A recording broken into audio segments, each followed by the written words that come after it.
In this session, we will be showcasing one of NetSuite's greatest strengths over other ERPs and financial management systems, and that is its flexible platform. NetSuite's platform is comprised of three layers. Starting from the foundation, there's the infrastructure, application, and development layer. Built on the best cloud infrastructure, NetSuite's application provides e-commerce, finance, ERP, and CRM for over 30,000 active customers today. These companies trust us to run their business and never have to worry about how to maintain the system or whether they have the features and functions as their industry changes. Today we'll be focusing on the development layer, or rather how NetSuite can mold to any business quickly. We'll just be scratching the surface with Suite Builder, Suite Analytics, and Suite Flow to configure fields, reports, and workflows, respectively, to match your business's changing needs. NetSuite is built for change. We will first configure our user's dashboard to add key performance indicators, or KPIs for short, that will help us do our day-to-day work quickly. Next, we will create a new field on the customer or client record and report on it so we can support a new departmental need. Lastly, we will modify a workflow to accommodate new business rules. Let's assume that we got a promotion at our company and our goal is shifted to focus more on invoicing and collections. So we'll need to bring to light KPIs that focus more on accounts receivable, or AR for short, such as clients to bill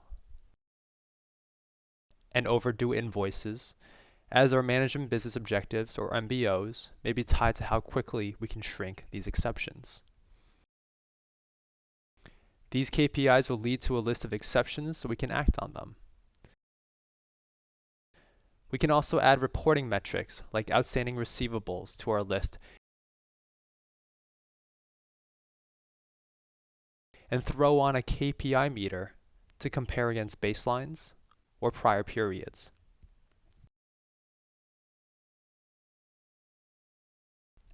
The receivables KPI will take us to the AR aging report. This report will show all the outstanding customer balances by 30, 60, and 90 days, but you can quickly configure the periods in the options below. Let's assume that our department wants to track and subtotal how much we are owed by different types of customers. For instance, our pharmaceutical customers, what is their total overdue balance?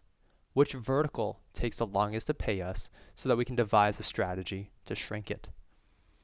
So we will first add a new drop-down field that will store this information. As an administrator, it is extremely easy to do. Navigate to the form you want to modify, edit the record, and select the new field option from the Customize menu. Here we will define a new drop-down named Vertical with 3 options so far: Pharmaceutical, Technology, and Consumer Goods. We will add this to the main section of the form, and we will also add some help documentation to facilitate end user adoption.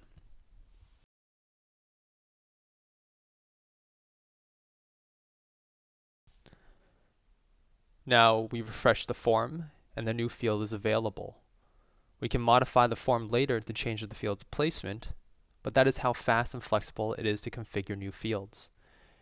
These are just the basics, but we can support any field type, including attachment uploads. There are no limitations to which records we can add fields, and there is no limit to the number of fields that we can add. And because NetSuite uses a relational database, you can add as many subrecords as you'd like. The possibilities really are endless. I've taken the liberty of filling out these fields for our existing customer base. When we go back to our AR aging report, we can change the standard report to meet our new needs. Most of our customers start with one of the 300 reports we have out of the box and modify it as opposed to starting from scratch. We start by clicking on Customize, which takes us to our report writer screen. Now we add our custom field and change the grouping so we can identify which vertical takes the longest to pay us. I could have easily selected other metrics like sales rep and territory to identify which reps or area VPs we can lean on to help with collections. And now we have our final results. The pharmaceutical vertical takes the longest to pay us. Now that we've identified our target, we can initiate workflows for future orders and invoices. For example, we may choose to have additional levels for estimate approvals of pharmaceutical companies so that our VPs are aware that they may have longer days to pay and that their commissions, which is based on collections, will therefore be delayed. Creating workflows is very easy. In this example, we'd like to modify our invoice collection procedure to send a reminder email with statements to those pharmaceutical customers that are late. This is called dunning. The current workflow only activates after an invoice is 30 days overdue, and the workflow would automatically send a reminder email, and if the amount is greater than $10,000, we'll create a phone call for the rep and put the credit on hold. We want all future invoices for the pharmaceutical vertical to do that last step as well, regardless of dollar amount. So we create a new state, add conditions to move it to the latter stages. These conditions will simply state that customers in the pharmaceutical vertical will always initiate the sending of a collection email, regardless of whether they are first-time offenders. And finally, we'll link it with the preceding action to complete the workflow. This is just like an actionable Visio diagram.